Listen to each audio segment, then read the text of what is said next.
بعد تشريح القرش القاتل، خبير يكشف 3 أسباب للهجوم على السائح الروسي. مصدر المعلومات العربية، إليكم التفاصيل.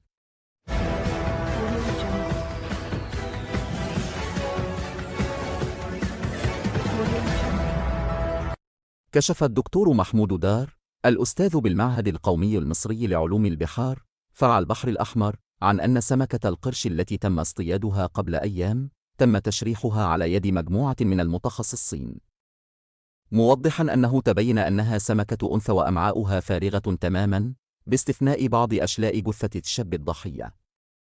وأضاف دار خلال مداخلة هاتفية بالتلفزيون المصري أن هذا النوع من الأسماك يعيش في أعماق تصل إلى 20 مترا، ونحن في فترة منع الصيد وغذاء هذه الأسماك متوفر. وتابع بالقول: الأسماك تخرج للمناطق القريبة من الشاطئ في 3 حالات، أولها عندما تلقي بعض المراكب الحيوانات النافقة في المياه. أما الحالة الثانية عندما يقدم أصحاب المراكب طعاما لأسماك القرش، مما يغير من طبيعة تغذيتها، مؤكدا أنه تم توعية الجميع بالأمر ولم يعد يحدث. وأوضح أن الحالة الثالثة هي خروج سمكة القرش لوضع مواليدها في المناطق الضحلة خوفا عليها من الذكور أو الأعداء. وتقوم أنثى القرش بتأمين المنطقة وزيارتها قبل وضع المواليد، والسمكة تكون في حالة هياج لأنها تشعر بالخطر على مواليدها.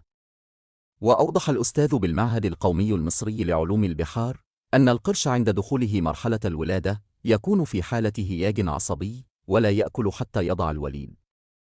وقال: السمكة تنفذ غريزتها الطبيعية بوضع مواليدها في مكان آمن، وإذا وجدت أي كائن حي سواء إنسانا أو غيره تصاب بحالة من الهياج وتهاجمه بكونها تشعر بالخطر.